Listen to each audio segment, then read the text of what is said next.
So I just saw Pirates of the Caribbean Dead Men Tell No Tales, the fifth entry, which is probably too many, in the Pirates of the Caribbean franchise, and it was okay.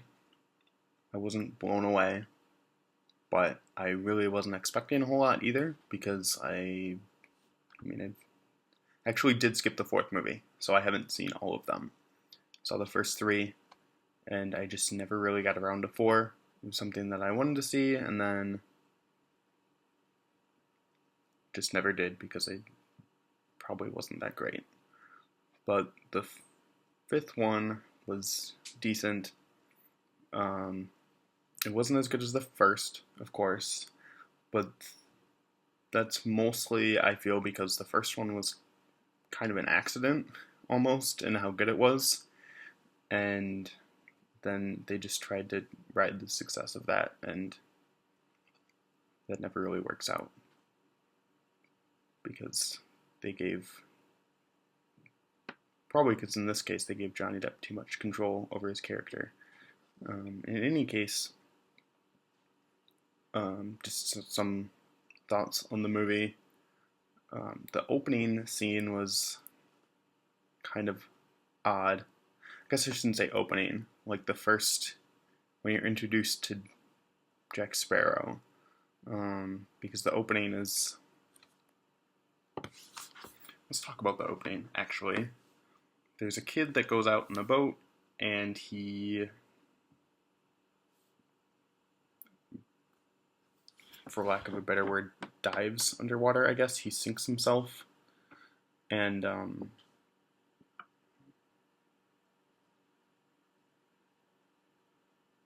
that was kind of an odd scene. It was one of two scenes in which Will Turner was on, which I'm not really sure why they felt the need to put him in this movie. But in any case, then after that whole bit, you get a 9 years later title card, I guess. And that's not really a great sign. And can't think of too many movies that are great that just skip 9 years of time.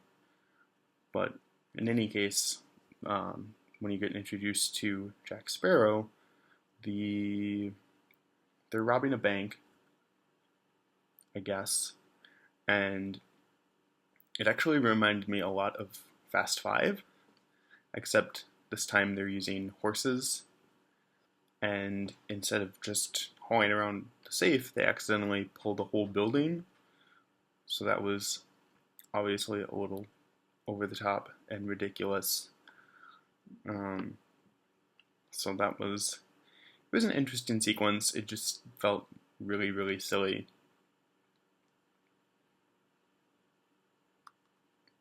And then skipping probably about halfway through the movie, since there wasn't a whole lot notable that happened. We get into Salazar's backstory, which we don't find out as much as we should. I mean, it's evidently he felt the need to get rid of all the pirates in the world, so he attacked all of them, and I guess Jack outsmarted him and crashed his ship, which, okay, that's fine, but we don't really know how or why he got cursed. I mean, it happened in Devil's Triangle, sure, but that doesn't, I mean, that's just a magical place where everyone gets cursed. That doesn't really, there's no real reason for that. And then it really felt in a lot of ways very, very similar to Curse of the Black Pearl, because this ghost crew, there wasn't a whole lot to differentiate them from the crew in the Curse of the Black Pearl. For whatever reason, they couldn't go on land. I'm not sure if like all cursed pirates just can't go on land, or if that was, that seemed a lot like Davy Jones. Anyways, it felt odd that since like this was a young Jack, that crashed his ship and fooled him, I guess you could say. Um, it just felt really odd that we haven't heard anything about this guy before, because it seems like he's pretty bent on revenge. He wants to get back at Jack because he killed him. But now we've gone 4 entries into this series, and we haven't even heard of this character before. It just seemed a little odd that, because this isn't a prequel. Like I said, it was 9 years later, a bit earlier in the movie.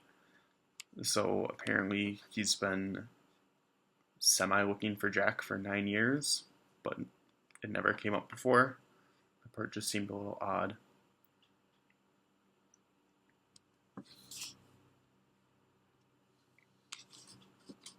And then, probably skipping to the climax, more or less. Well, the pre-climax, I guess. When Salazar and Barrow's crew are fighting each other. Their ships are riding side by side, which is fine, I guess, except nobody's supposed to be able to catch up with the Pearl, which happened a couple times in this movie. But anyways, their ships are sailing side by side, and their crews are fighting.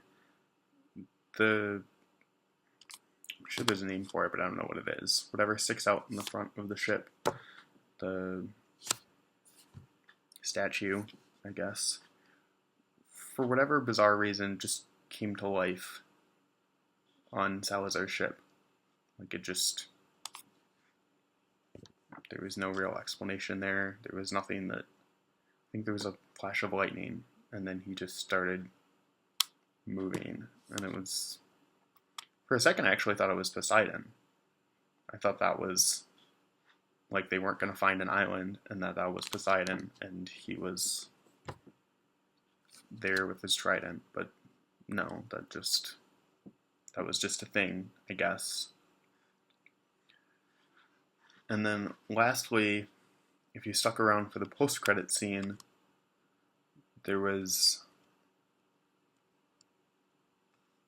a hint, I guess, at the next movie, if there is a 6th, because this movie performed... I mean, I don't know how long it will... I don't know what kind of legs it'll have at the box office, but the opening weekend was not great.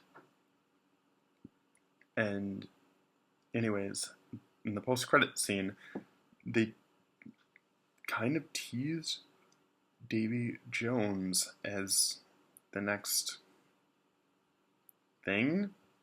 I don't know. I mean, they put him in the movie for some reason, just as a tease.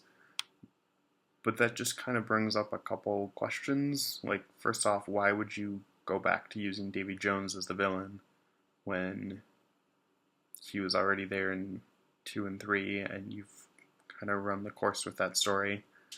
And then aside from that, since apparently every curse ever related to the sea was broken when they broke the trident, shouldn't he be like a normal human? Shouldn't he just be cured? So I'm not really sure why they put that as a post-credit scene. But it is what it is, I guess. So overall, I know I just tore the movie apart, but it was enjoyable. There was certainly plenty of fun to be had.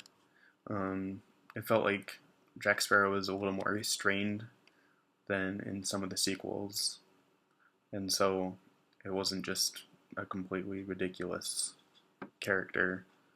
So that was actually a plus, because I feel like part of what made him good in the first movie was that he was given a clear direction for his character, and then they were like, yeah, improv, do whatever weird shit you want.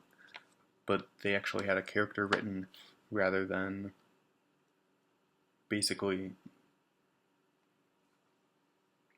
letting Johnny Depp just do whatever the hell he wanted, because that, I don't feel like that really worked out that well. But overall, I enjoyed the movie. I would I would go see it again. Probably not in theaters, but I would watch it again.